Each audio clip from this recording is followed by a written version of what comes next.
Good Wednesday morning, everyone. How are you doing? It is a beautiful, lovely day. I am Travis Gailey from Orange Bloods, joined by Nash from Texas, who loves talking them horns. Nash, how you doing today, brother? I'm doing all right. Another 6 a.m., 6:30 a.m. morning. Love. So I haven't been a morning person my entire life, but at the end of the day, I've been having a great time with this show, and I've been up and at 'em every morning except for one more. There was one morning I slept. One morning, That's all right. y'all to give me a little nudge. Well, Hey, I'm glad you've been getting up because it makes the show better. It makes us better. I am a morning person. I love getting up. Yeah, yeah, Aaron elite sportsman, is, really. It's way too early to be alive. yeah. Well, it is, But at the end of sometimes the day, it we are is. alive. I love it. I've always been a morning person. If I feel like I'm missing something if I sleep in late, whereas I don't feel that way at night. I never feel like I'm missing out on anything at night. Sometimes sports, sometimes I fall asleep and there's games going on and I do miss that. First thing I check is ESPN app in the morning, but I am excited to get the show going. Our normal co-host Aaron Little is off the rest of the week in case you come looking for him. He's not around right now, but that's okay. He's producing behind the scenes. He just can't join us on camera.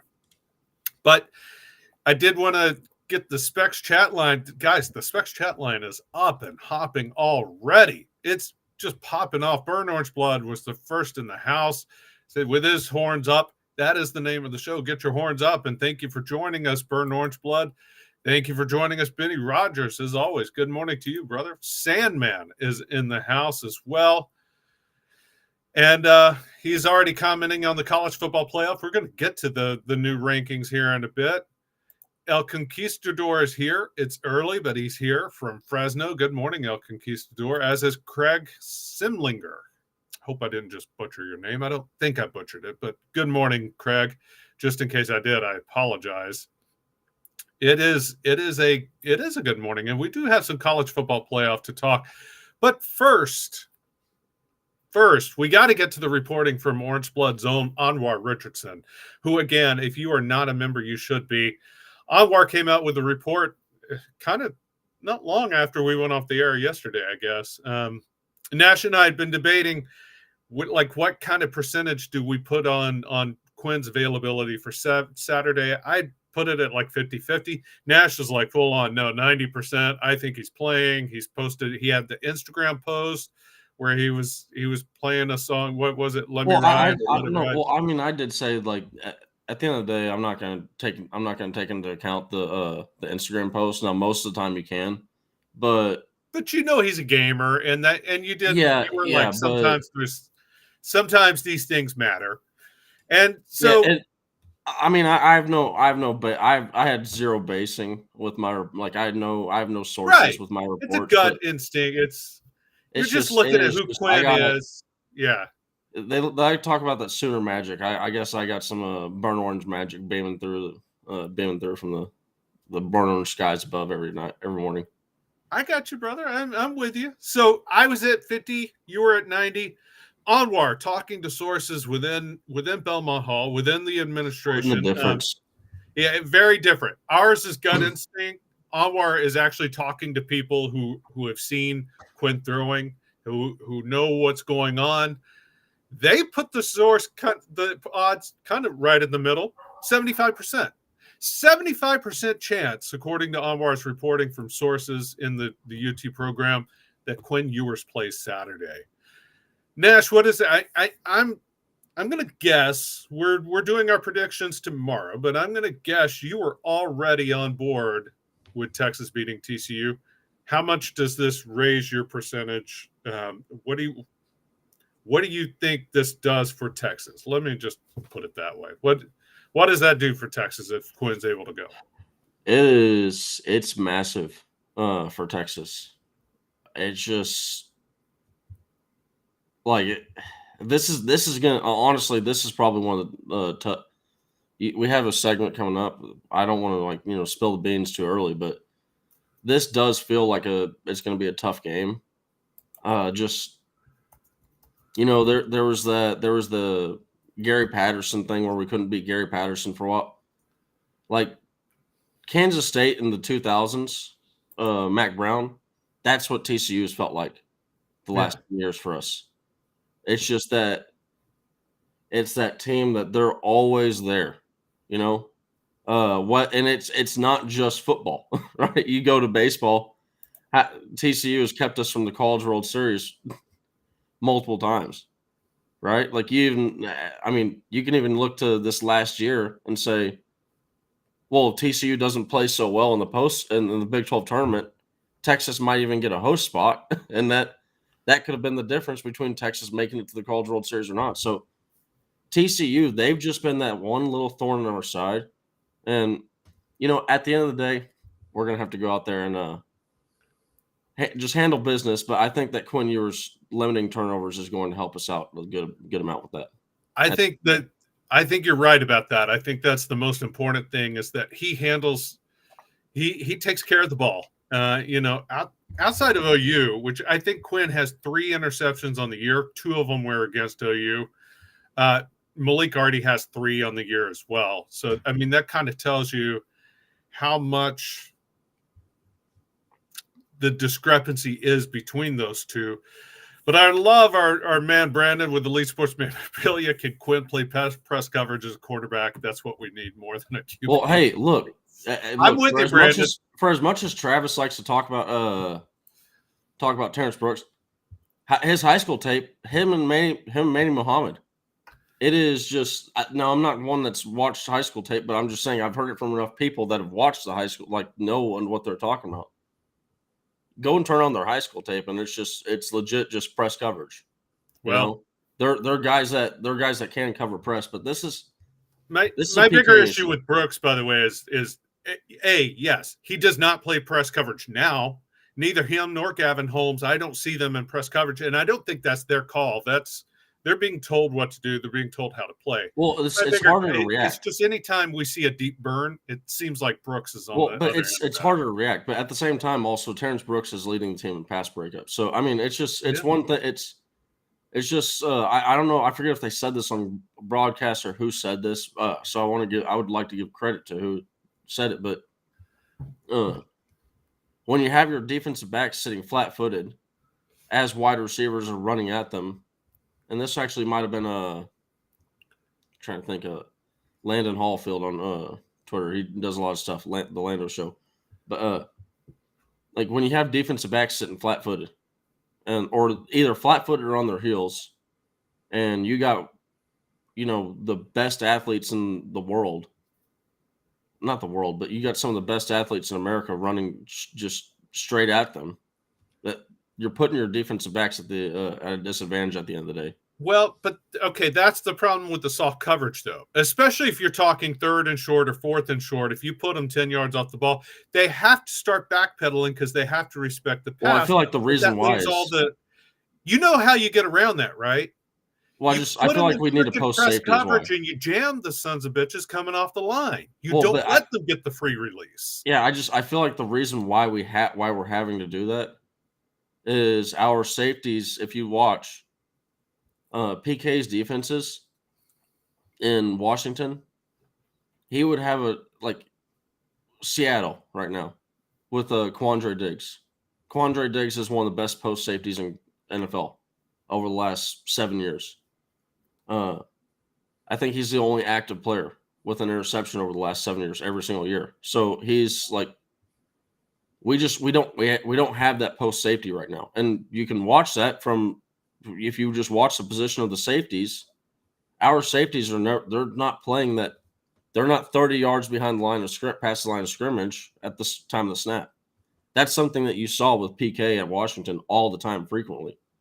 But what you've seen at Texas, you've seen the Jaron Thompsons, the Jalen Catalans, these run thumpers. They're playing down lower, and our defense. I feel like this is my very uneducated take. I feel like our cornerbacks are having to play off to make up for that, to match his scheme, because this is PK's scheme at the end of the day. Absolutely. Absolutely. And by the way, I saw a note in the chat. I did not we come out, it's funny, we come out with a note about Quinn Ewers and we end up going on a rant about the defense. But Rodolfo Esquivel, and I haven't seen this anywhere else, Rodolfo, USC is trying to steal PK. Hadn't heard that, but and I don't, again, having not heard the report, having not seen that anywhere, I can't speak intelligently about that, but I would say that would shock me because one, PK is given full reign over the defense here, right? I mean, Sark's not meddling his hand in the defense too much. Two, if nothing else, the guy doesn't move around a lot. He's not one of these coaches that jumps from trying to climb the ladder, right? He was at Boise State forever. He went to Washington with Chris Peterson as a result. He was at Washington forever. Even when he got demoted, if you will, I mean, they ended up hiring Lake, Brandon Staley at USCD. Oh, that's Aaron chiming in on the chat. Aaron will put out anything that he could ever get, like to get Brandon Staley off the Chargers. Aaron, our Chargers, at the end of the day, that's what he's going to be rolling with. Wants Brandon Staley to go to USC. No, but I'm just saying PK doesn't move around a lot. It would shock me. And listen, the secondary issues aside, PK has done a damn good job. All right. This defense is still one of the best defenses. I was going to say, even with the secondary issues, you don't have to put them aside. You can leave them on the table. They can be that elephant in the room that nobody wants to look at. They are one of the best defenses in the country. I mean, Texas's total team defense. I'm pulling that up as we speak. But they're, with the secondary problems, they're still 31st in total team defense. And I'm going to guess in rush defense, they're way higher, right? And yeah, they are 11th in rush defense. They shut run games down. And a lot of that has to do with the front four, but those front four have developed under PK and under the defensive line coach. I'm for the most part happy with PK at Texas. No coordinator is going to win you over 100%, right? I mean, listen, Greg Davis had some of the best offenses Texas has ever seen, and yet I still get irritated every time you see him go to the swing pass or the lateral passing game. He did it way too much, right? He didn't go vertical near enough, especially on like 3rd and 8, and you're calling a 5-yard route. It would drive me bat poop crazy. But so no coordinator is going to ever be perfect in the eyes of fans. It's impossible. But it's hard to quibble with a lot of what PK has done. I mean, and here's the deal, though, too, is to like what you just said right there. That's one of the things that makes Sark so special. It is hard at the end of the day to remain an elite offensive coordinator and offensive mind as the game of football changes. Yeah, because there are too many minds that they're unable to put aside their ego, and they're unable to say, you know what. The game has changed, and I need to change. What I did is not going to work anymore, right? Like, that was one thing that Greg Davis never was able to accept. He was – I mean, look, yes, he is a perennial punching bag, but at the end, it's Greg Davis. It's kind of his own fault for he never understood that defenses finally realized how to defend the bubble pass, the bubble screen. And he just kept running that thing like it was still the early 2000s, and nobody had ever seen it before. Well, you know what? He still put together some of the best. No, that's elite. He put together a lot of the best offenses Texas has seen. So, and you think Iowa fans aren't missing Greg Davis? By the way, they went from Greg Davis to Brian Ferentz. Hawkeye fans, I promise you, probably have a lot more respect on Greg Davis's name than Texas fans. They'd probably take a lot of defense coordinators at the end of the day. Hey, by the way, speaking of Iowa, they made it into the top 25 of the college football playoffs, which was released last night. Who'd have thunk it, right? But they've only got 2 losses, but that doesn't matter. What does matter for Texas is Texas stayed 7th. In fact, the top 8 didn't change at all. It's still Ohio State, Georgia, Michigan, Florida State, Washington, Oregon, above Texas is the top one-loss team. So it's Oregon, then Texas, then Alabama, followed by Ole Miss, which moved up to 9th, and Penn State, which moved up to 10th. So that's the top 10. Again, that dividing all the remaining undefeateds fill out the top 5, and then it's all one-loss teams in the next 5. So Texas sitting at 7th. Are you think that's fair? Would you like to see them higher? What do you think? I think it's fair. I mean, I do kind of agree with it. Obviously, I'm going to agree with what Greg McElroy says when he's sitting there saying that, Texas needs to be higher than Oregon. I mean, hey, yes, I agree with that. But it's just, I mean, he has a point when it comes down to where's the consistency with the voting? Where's the consistency in the rankings? And there's just the arguments for 1 through 6. Those aren't even consistent themselves. It just it almost feels like the playoff committee, they're just trying to, I've heard this before, they're just trying to go with the path of least resistance. They're trying to go with the rankings that will get the least amount, they won't, trigger necessarily one fan base more than another or anything like that. But there may be some truth to that. Yeah, I mean, but I mean, at the end of the day, we're gonna have a lot of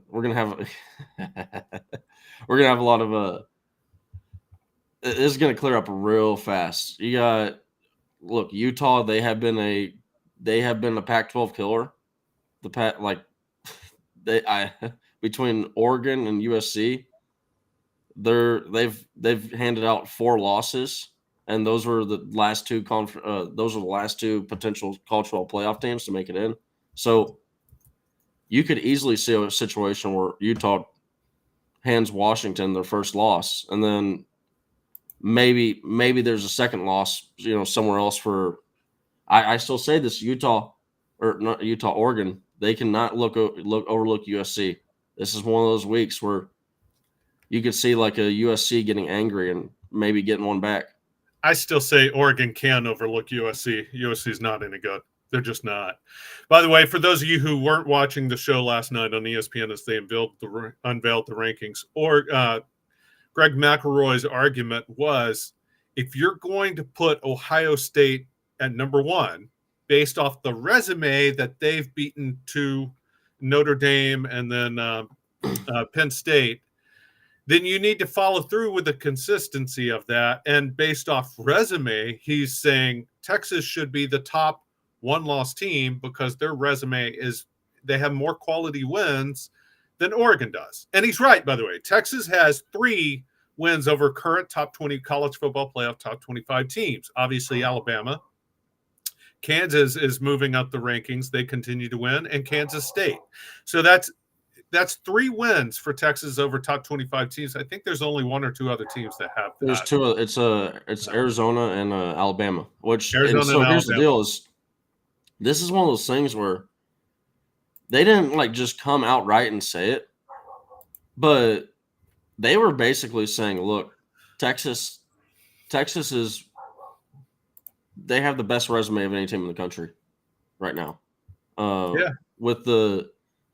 With the record that they have, and it just, man, if we had just held on to that Oklahoma game, there would, but Texas would be number 1. Yeah, we'd be number 1. There would be, and it sounds like this is where like I've been kind of like not upset, right? Because it doesn't bother me what other people are thinking at the, but it's just, man, why can't we just appreciate this, right? Like a 4-point loss shouldn't be the difference between. I understand it should be the difference between Texas being number 1 and being number 7, right?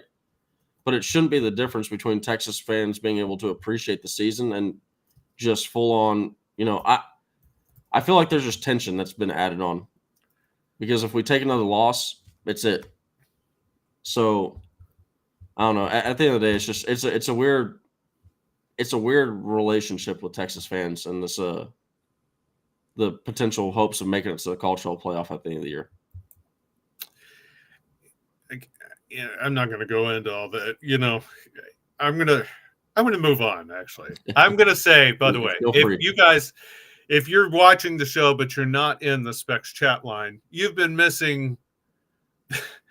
The guys in the chat line, the folks in the chat line have been logging every time Nash says at the end of the day. I may have been doing it on purpose. He has. And Elite Sports Memorabilia has been tallying that total. Says, still love you, Nash. But he's got your Anthony Hill jersey going out today, by the way. Anthony Hill jersey for Nash. Get that right next to the Sanders jersey. Oh, that's going to be a thing of beauty. And by the way, we have to mention, we told you about Elite Sports Memorabilia getting some big signings. Well, their newest big signing is the big man himself, Kelvin. That's a big one. This is huge, guys. Seriously. Again, not just potential first-round pick. He's going in the first round. This dude has potential to be like a top 5 NFL draft pick. I mean, Leonard Davis level. He is that potential. Damn good. He really is. So Kelvin Banks joining Elite Sports Memorabilia is awesome. He's going to be doing his signings in December, so your pre-orders are available now. You can jump on it, whip out your phone, scan this QR code, get your orders in now. And again, if he's going to be signing in December, that means the merchandise is going to be rolling into your house in time for Christmas, right? There can be a Kelvin Banks autographed jersey or mini helmet or full-size helmet ready to go under the Christmas tree for yourself if you want one, or for a loved one. I told that story before about how Gunnar Helm from Colorado got a Texas jersey for Christmas one year as a kid from somebody, and he fell in love with them then. Well, lo and behold, he ends up becoming a college football player and signs with Texas. So, I mean, these are the kind of things you never know what a gift of very cool memorabilia like that will do. So if there's a little potential Gunnar Helm or Arch Manning out there, we all saw that video, by the way. Arch as a kid, had a Texas shirt on. Like, these things matter, right? It's called indoctrination. It's well worth it. And Elite Sports Memorabilia is the place to go to indoctrinate the little kids in your life that you want to make sure, like if you've got family that are Aggies or something like that, you don't want to let them get in on this, right? You want to make sure they know who the real university, the flagship University of Texas is. So do yourself a favor, scan this. Again, the signings are available. You can pre-order the merchandise now. It's $125 for an autographed jersey, $150 for a mini helmet, and $275 for a full-size helmet. And ESM, correct me in the chat if I'm wrong, but they can also get inscriptions ordered ahead of the Kelvin Banks signing. Is that right, ESM? Help me out in the chat if you can. But I'm pretty sure I'm right about that. I think I'm right. That's how it was for Anthony Hill. There were inscriptions. I don't know if that deal is set up the same for Kelvin Banks, so I don't want to overspeak. Cliff's on that comment was basically okay. Anyway. Yeah, he's talking about the PK. He's responding to Pete Kwiatkowski. Someone was asking about PK. I got you. Thank you. We'll get that eventually. Yes, sir. Inscriptions are $25. So for $25, you can get it signed to Johnny, Hookem, Kelvin Banks, or whatever you want. If you could say, you could get one saying, like, at the end of the day, do somebody a favor, like say buy Nash a helmet or a jersey, Kelvin could sign it to Nash. Get your horns up, Kelvin Banks. At the end of the day, you can put at the end of the day on there. You can put at the end of the day. That's another great inscription that could be done. Seriously, guys, think about it. You're not going to get this opportunity anywhere else. To have Kelvin Banks sign an inscription for you, just for you or a loved one, I'm telling you, that's a Christmas gift that will never be forgotten. Well, it'd be a cool thing for a little kid. I mean, like, I do. Absolutely. Like you speak about the indoctrination. Well, now I will be honest. Texas baseball I was indoctrinated well before football, but I mean, I speak back to my first memory of Texas football is Roy Williams signing my helmet at the spring game. So it's just it's one of those things at the end of the day that could really change how a kid, grows up. I'm just saying it is so cool that you can get that done. And you can It only is. get it done with the pre-orders, which means you need to get on this now because once the signing is done, the inscription availability goes away. And again, the signing is in December. That means again, Christmas time. Yeah, It I mean, just look, doesn't get any cooler we than could that. we could be watching Texas play January football. Oh, With it. You could absolutely. you could be watching Kelvin Banks go up against the best teams in the country while he's on your wall.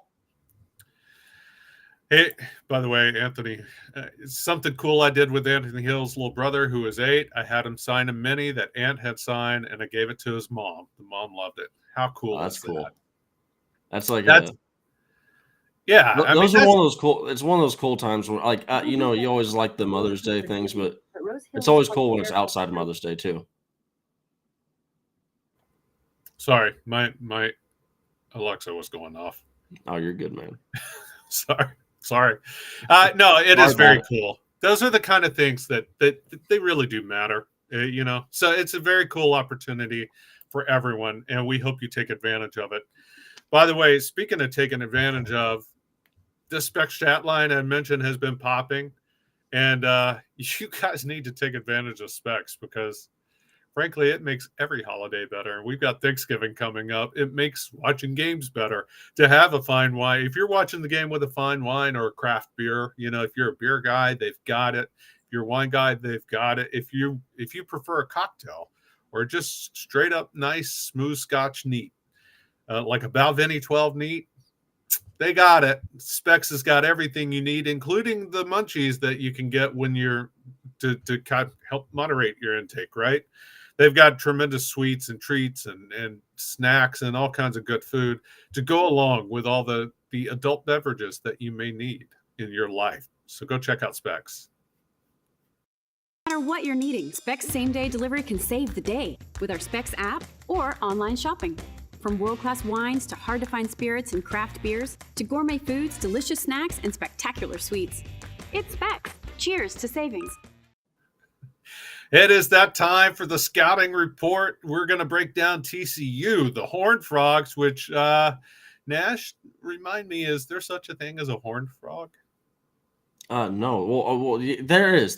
Yes, there is, but not in the state of Texas. No. What there is actually is up in the Dallas-Fort Worth area specifically. There is a large amount of what they called horned lizards. So, they could refer to themselves as the proper name, but at the end of the day, they don't know simple biology. 5th grade, they skipped elementary school science class, and it shows. All right, there you It's go. like Well, you know what? It's like Miami, right? Miami, they got whatever crane or what egret or whatever bird that they yeah, the ibis. the ibis, yeah, and then they walk out there with a damn duck. It's like, and they can say, "Oh, it's an ibis too." No, no, no, no, no, no. You put your mascot next to the Oregon duck, and it's a duck. Y'all got a duck. Well, there you At the go. end of the day, I'm not familiar with the duck. Oh, you're talking about the mascot. no, I'm talking. Yeah, I'm The talking about costume. their mascot. It's not. Yeah. It's a duck. It's not an ibis. It doesn't represent an ibis. It's a duck. They All can right. say it looks like an ibis. It's a duck. All right. Well, let's talk horned frogs. All right. Listen, I was going to ask this out of the final 3 opponents Texas plays, right? TCU coming up this week, Iowa State on the road, TCU's on the road, Iowa State on the road, Texas Tech at home. Which one of those 3 would you be most concerned about? Yeah, this is where I said I didn't want to spill my beans earlier, but this feels like one of those like trick questions, right? Because I know a lot of people are saying that this should be easy, but man, this stretch, like, it just, like, when it comes time to looking at it and comes time to answering the question, it's hard, right? Because you got TCU, like I've said, that they're the team that it's just, for whatever reason, we have not been able to consistently win against them, right? So there's that. And especially inside. I remember when Sark got that game against took the win against Gary Patterson and Ammon G. Carter in 2021. That was a massive deal because I think that was like the first time we won there in a good while. Like we had a streak of losing there. Iowa State, that just feels like it's going to be a classic trap game. It felt like that at the very beginning of the season. I kind of backed off that feeling when the gambling suspensions happened, but all Matt Campbell has done is had that team looking good in the Big 12 Conference at 4-2. So that being our second game out of the state of Texas since Alabama, I feel like that has some massive potential and it being a night game has no effect for me predicting the game, but it just feels like one of those weird games. And then Texas Tech, you're going to get Texas Tech. Like you're going to get they're going to empty the clip against Texas. And I don't know. At the end of the day, I could say any one of these three teams.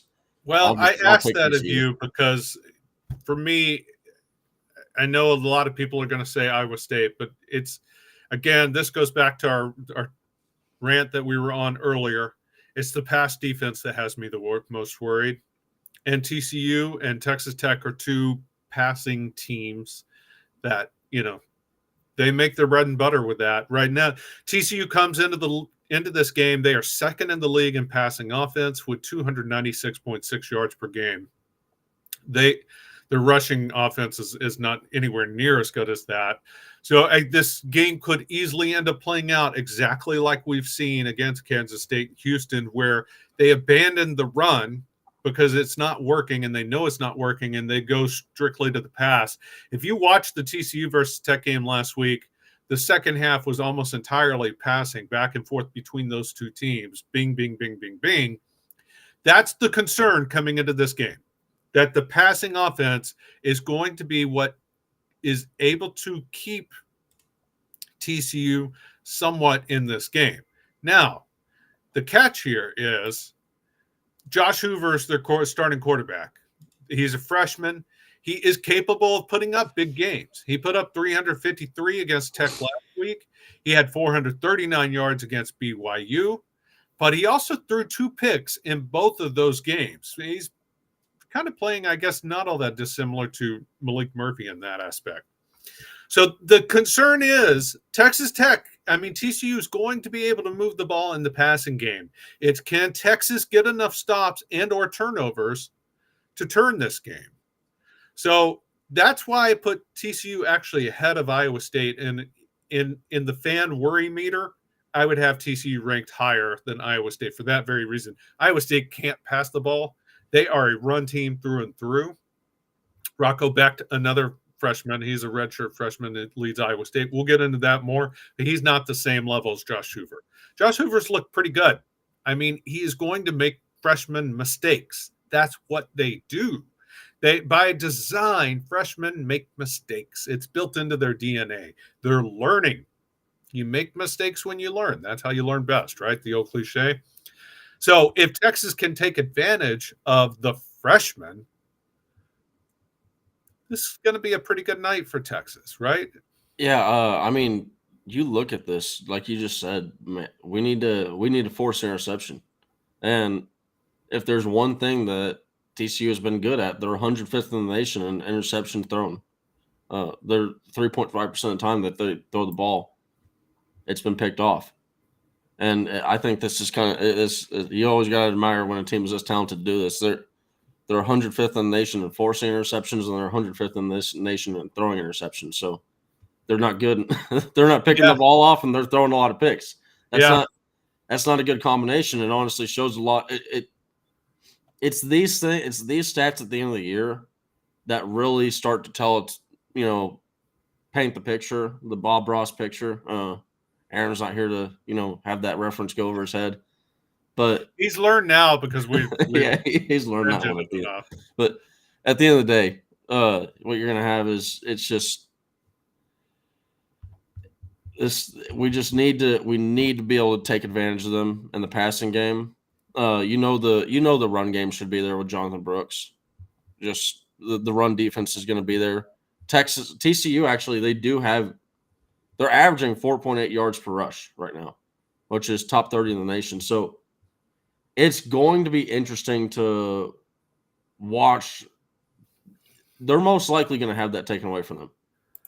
It's because it's weird because, like you had the BYU game. Now we did have a really good run defense, but that was honestly the run defense was very similar to the pass defense versus Kansas State for BYU, because we started out just amazing. Like, I remember I was joking around with the guy next to me in the stands. I'm like, hey man, they're gonna finish with negative yardage today. And it was like in the second quarter, it was like they actually had negative rushing yards. It was like, okay, wow, they actually might do this. So, and then just a bunch of big runs after that. Amani Bailey is their leading rusher. He's coming into this game with 908 yards on the season, which is good for 5.5. Kind of speaking to that, though, I mean, they do a decent job at running, but this is the interesting part. So I mentioned they're second in the conference in passing offense, right? They are third in total offense with 462 yards per game. But they get in the red zone and they are ninth in scoring offense in the conference, in the Big 12. They're ninth in scoring offense. And I think that kind of goes to what we've talked about, some of what Texas struggles, right? Once you get in the red zone, it's more compressed. If you don't have – their running game is built a lot on spreading the field and then using those holes to find run lanes, and that's where they've been making their hay in the run game. That's harder to do in the red zone. So this is going to be one of those things. They're going to, again, I know I'm kind of harping on this. They're going to have to use the pass. They're just going to. That's the one area that they can exploit. And I saw in the chat somebody was like, the edges are going to have to play. Ethan Burke being back definitely helps. I mean, Ethan Burke missed, 2 games? He's still the team's leading sacker. He's got 5 sacks right now. I would not have guessed that coming into the – I did not guess that. Everybody. Like, unless your name or you're directly related to the Burke family, you were saying Baron Sorrell was leading the team in sacks. Actually, I guessed Anthony. Unless your name was Travis, you had Ant Hill as your I thought he would be used more as a rushing pass rusher. It's just, look, at the end of the day, Ant Hill has been an absolute monster. He's incredible. It's not just another ESM client, by the way. And again, if you go back to that QR code, you can scan that QR code and go get your own Anthony Hill merchandise, because he is incredible. To what you were saying, TCU, there are hundreds. This is one thing that Texas we gotta love with this matchup. Is we're one of the best red zone defenses, and we proved that too. You look at this, like Kansas State, they didn't have a ton of success versus us in the red zone. They had 1 or 2 drives that snuck into the red zone. They got it. But for the most part, I think it was only 1. And that was really, we handed them the ball on the 12. So It wasn't like they drove down and then, because that's what the whole defensive mentality is we're gonna make you really grind out a drive. We're gonna get you tired, and then you're gonna falter in the red zone when your knees are weak. TCU's they're 52.7%, 52.78% red zone conversion percentage as far as touchdowns. That's 102nd in the nation. This is going to be a game that Texas should keep TCU out of the keep them out of the end zone if they get in the red zone. Yeah, there have been a couple games where I've come into it saying, where does the opposing team get the points? And this is kind of one of those. I'm not saying Texas is going to shut them out. It's just hard to see them putting up a lot of points. Well, let's flip to the other side of the ball, though. When Texas has the ball, again, a lot of this game script probably will depend on if Quinn Ewers plays. I mean, Texas is going to play the same regardless. And even Sonny Dykes, the TCU coach, was asked about that. He was asked, are you preparing for 2 quarterbacks? And he said, we have to. We have to prepare for both Quinn and Malik. But he also pointed out the offense didn't change drastically when Malik came in versus Quinn. So it's not that big a difference. They're looking at tape on both, and they have to study both, but the offense isn't going to change a lot. But that TCU runs that 3-3-5 defense. And when you look at the Kansas State game last week, they're another 3-3-5. This is one of those, this flyover 3-3-5 defense that has been a little bit of a bugaboo in when Texas has faced these teams. You go back to Kansas State last week. We talked going into the K-State game. The K-State was one of those 3-3-5s, but they used that to focus more on the run. Like they're more aggressive coming to the line of scrimmage as opposed to dropping back into coverage. And that was one of the things that we thought was actually an advantage for Texas, because it's the teams that drop back into coverage when they're running the 3-3-5 like Houston did, where they were dropping 8 every play, that gave Texas fits. Well, lo and behold, the first quarter, Kansas State stuck true to script. They were more aggressive coming forward in their 3-3-5, and Malik Murphy had a phenomenal quarter. After that, they started dropping more into coverage. You go back and look, they start dropping players back. They were less aggressive in moving forward, more aggressive in getting back into coverage, and it really stymied the offense. And I don't want to put all of that on Malik, because we've seen that same thing happen when Quinn is in. So this is one of those games where TCU does a lot of drop back into coverage. Again, you go back to that Tech game. Now that was an aired out game all the way last Thursday. It was an entertaining game, by the way. I don't know if y'all got to watch it. It was entertaining. But they were doing a lot of the drop back into coverage. And Sonny Dykes is no dummy. He's going to see the tape of what teams have been able to do to slow down this Texas offense. I expect to see a lot of that Saturday night. You're going to see the 3-3-5. You're going to see a lot of 8-man coverages. Nash, can Texas take advantage of that in the run game with Elite Sports Memorabilia client Jonathan Brooks, whose gear is available by scanning the QR code and jumping on that? Can they take advantage of that in the run game and go put that to TCU? Yeah, I think they can. This last game was kind of weird. Like, if you don't have a Jonathan Brooks fumble, which he hasn't fumbled the ball all year long, and this is a case that last year they talked about how Bijan Robinson does fumble the ball. He'd fumble about once every 60 touches. Jonathan Brooks has touched the ball hundreds of times at this point, and this was his first fumble. It feels like that fumble, those were the runs that we didn't get versus Kansas State. It felt like the ones where you need a first down, like we stopped getting those runs because you can't complain about 230 yards, 6.2 yards per carry versus Kansas State. But like you were saying, if they're able to drop back safeties into coverage and defensive backs into coverage, and they're able to force Malik, we should be able to run the ball a lot more effectively. But we just weren't able to. We weren't able to have that should have paired perfect with what Texas was trying to do. Complementary football, got a giant lead, drain these guys out, but we weren't able to. So they were able to kind of stop us, obviously, at the end, just based off of just general looking at the game. This is going to be a massive area for Texas. Can we just dominate the rush game the entire time? Getting the big runs all day, getting those tough third downs that we're going to need to get, getting those red zone carries. We did well in the red zone versus Kansas State. That was a positive thing to see up until obviously the overtime sticks out, but we did well in the red zone before that. It's going to be tough because this is just to touch on one last thing with the offense for TCU. They pass the ball the 5th most in the country with 42 attempts per game right now.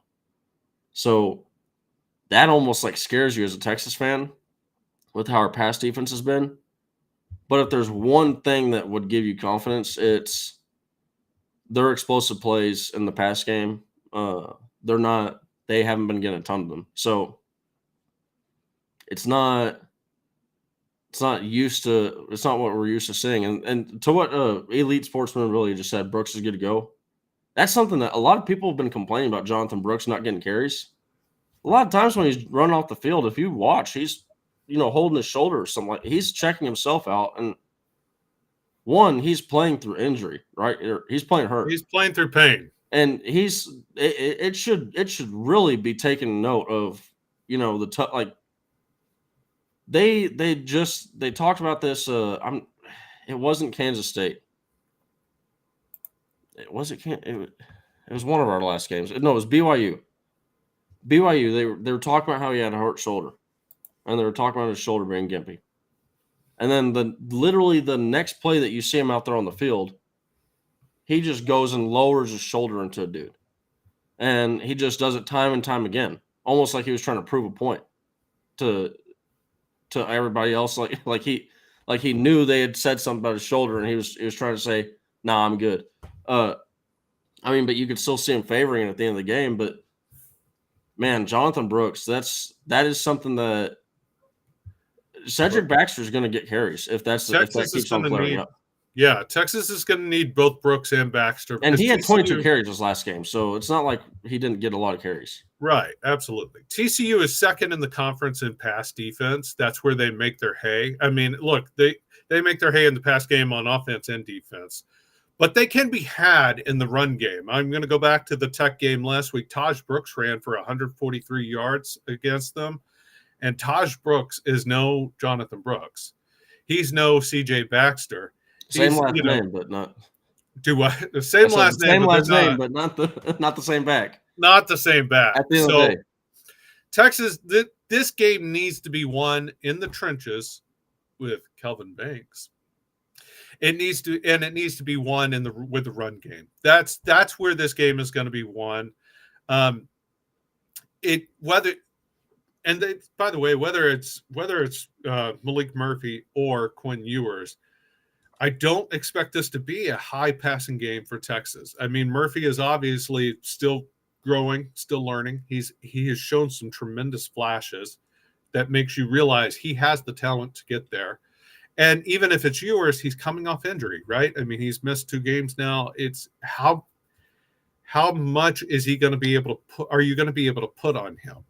So I do expect this to be a run-heavy game because that just happens to line up with TCU's weaknesses.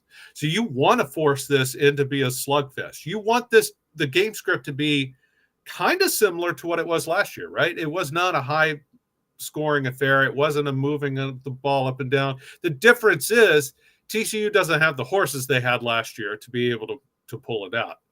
And this is not the same TCU team. Even go back to the Colorado game early in the season. They got run on, and Colorado's not a very good running team. So this is one of those. We'll do our picks tomorrow. Yeah, Colorado's not a good run team. No, Colorado is not a good run team. We'll do our picks tomorrow where we'll lay out we'll put who some we think is going to win and why. But I do think the strengths of Texas match up well against TCU's weaknesses. Well, and so here's the deal, Travis, too, is when we've been talking about this all season long, we've been going at this through the lens of Texas isn't playing a full game yet. We're not playing a full offensive game, we're not playing a full defensive game, we're not playing a full special teams game. We're not doing all 3 phases of it. If someone were to, be able to tell me, hey, I'm a time traveler, y'all are going to go out there at TCU, y'all are going to play in all 3 phases of the game. Iowa State, all 3 phases. Texas Tech, all 3 phases. I would book a trip to Vegas right now, and I would go bet the over on every single – not the over, but I'd take the points or Texas with the spread on every single one of those games, because this is one of those things where complimentary football, like where you're like, just if Texas starts playing well in all 3 phases, with how we play complimentary football, with how our defense treats opponents, with how our offense goes and with the run game, it's just, this is one of those things where I keep saying, if we start playing to that level, just consistency, man, I have a hard time seeing many teams that are going to be able to beat Texas. by the way, this just popped up in the chat, and I read the first part of this from David Pruitt saying I'm a big critic of our tight end and wide receivers' lack of blocking. And I was sitting there thinking in my head, they actually look good against Kansas State. And then that's the very next part of the sentence is they did a lot better against Kansas State. Sanders had some good blocks versus Kansas State. Adonai Mitchell is learning how to block. And by the way, don't think that's not going to play into his NFL draft valuations. Listen, that is the K-State scouting report, the TCU scouting report. It is going to be a good game. We are going to do our picks tomorrow where we lay out what we think we're going to see happen as far as individual players, game flow, and, of course, our final score. And, of course, tomorrow's show is also the chance where you can win a free Jonathan Brooks jersey, compliments of Elite Sports Memorabilia. You got to tune in tomorrow to learn how. We will help you out with that tomorrow. I did want to wrap up. We didn't get to this earlier when we were talking the college football playoffs, but I did want to wrap up with this.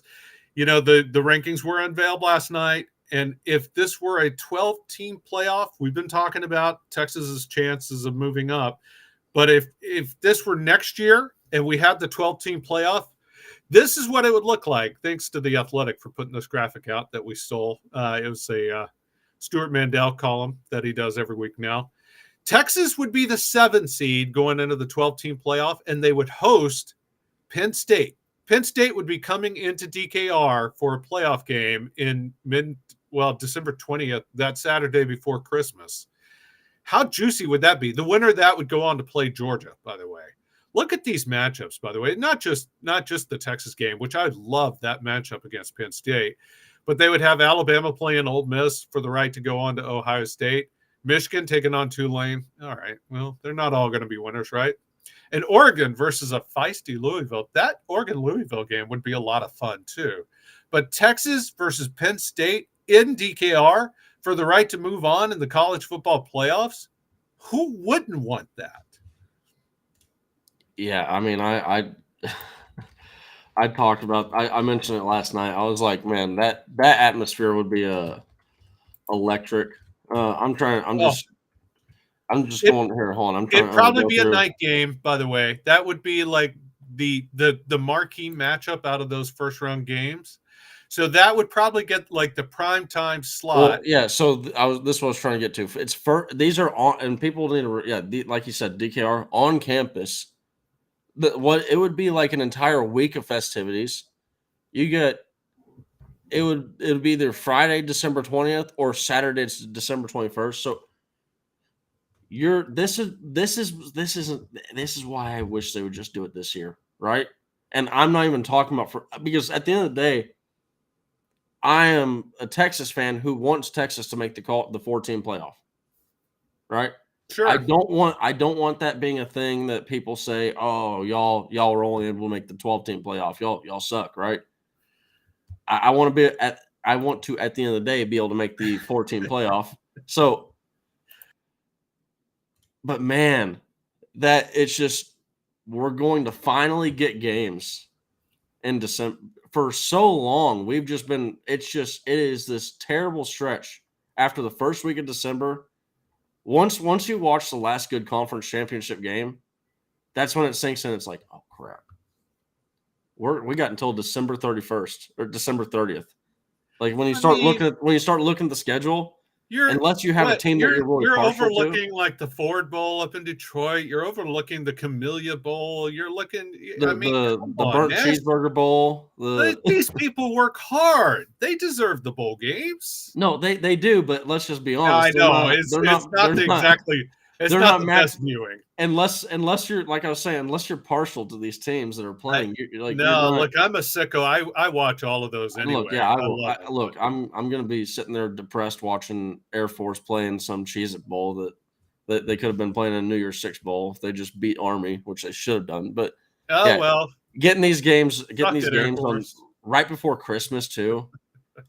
Man, what a Christmas present that would be to be able to watch Texas win indeed. Like, I would love a bye, but and you want to talk about electric atmospheres. The most electric atmosphere we've had was Alabama or LSU. This would just turn it up to a notch. because you'd be playing that level of a school. But like you were saying, this is to go to the semifinals, or not. No, it wouldn't be semifinals, but this is to move on in the college football playoff and to keep on playing for that. It's just what's on the line, what's at stake. It's much more than an early game versus LSU or Alabama. There you go. It there is a lot on the line with that 12-team playoff, but there's a lot on the line in the 14 playoff. We've got 3 games left to watch the Longhorns play, starting this Saturday. Again, we will be, guys, if you've enjoyed the discussion, if you've enjoyed the chat popping off like it is, do us a favor, hit that like button. Hit the subscribe button. There is a lot more coming up. Starting next with Anwar's Old Fashioned Sports Show. I promise you he will have more on his reporting about Quinn Ewers being 75% to play on Saturday. So you'll want to tune in for that. Followed by House Divided with Jeff Ketchum and Chad Hastings, our resident Aggie. I didn't see A&M in the college football playoff top 25. Did I miss that? Were they in there? No? I don't believe they were. 4 Aggies. What a shame. It's at the end of the day, that program's got a long road ahead of them. I keep saying this. I understand that it's only 25%, and then they can defer the payment and do all this other crap. That's a big 25%, and I consider it I will believe it when I see it, because there's just firing the coaches just like this. All is right, the thing that Aggie you're going to get me ramped up on this. I'm going to tell you right now, they need to fire Jimbo. Well, they don't want to go in. That's just step one. There's a lot of steps that happen after that, and you want to, if you're an Aggie fan, if you really want to roll, firing the guy. Do you really want to roll with a 7-5, 8-4 coach when Texas is moving into the SEC? The one advantage you've had over Texas in recruiting is that you were in the SEC and they weren't. That's gone. Maybe do you really want to stick with a guy who isn't the answer? At the end of the day, maybe it's time to just realize that they're little brother and just finally accept that.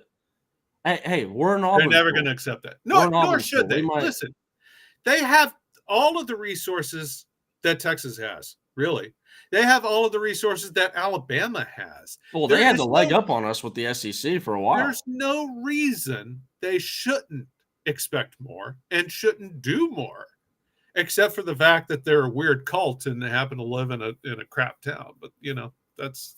You can't help that anymore, right? They're not moving out of College Station. No, I'm just saying they need to make that move. But I'm also saying, again, do us a favor and like this channel. After House Divided with Jeff Ketchum and Chad Hastings, we got Football with Friends with Alex Dunlap coming up. He's going to be breaking down his deep dig reports. And tonight is Wednesday. We do have OB Outsiders tonight. Again, I have no idea who their guest is going to be, but they have a good guest every single week. They got a good connection. They've got some connections. Yeah, it's funny how that works. I feel like Chance Mock might have a good connection or two. Maybe. Just his Rolodex is a little more stocked with UT connections than mine. Just saying. And again, a Rolodex is an old thing people used to keep phone numbers on. When you didn't have. So if he says something about Quinn playing football, if he says, I'm hearing Quinn's going to be playing, take that with a lot more stock than me saying 90%. There you go. Well, we'll be right back here tomorrow, guys. Thank you again for tuning in. We've had a lot of fun. We hope you've had a lot of fun. Hit that like button on your way out. And for Nash, who loves talking them horns, at the end of the day, he loves talking them horns. For Aaron, who's producing behind the scenes but can't join us this week while he's traveling, I am Travis Gailey. Hope you have a fantastic Wednesday. At the end of the day.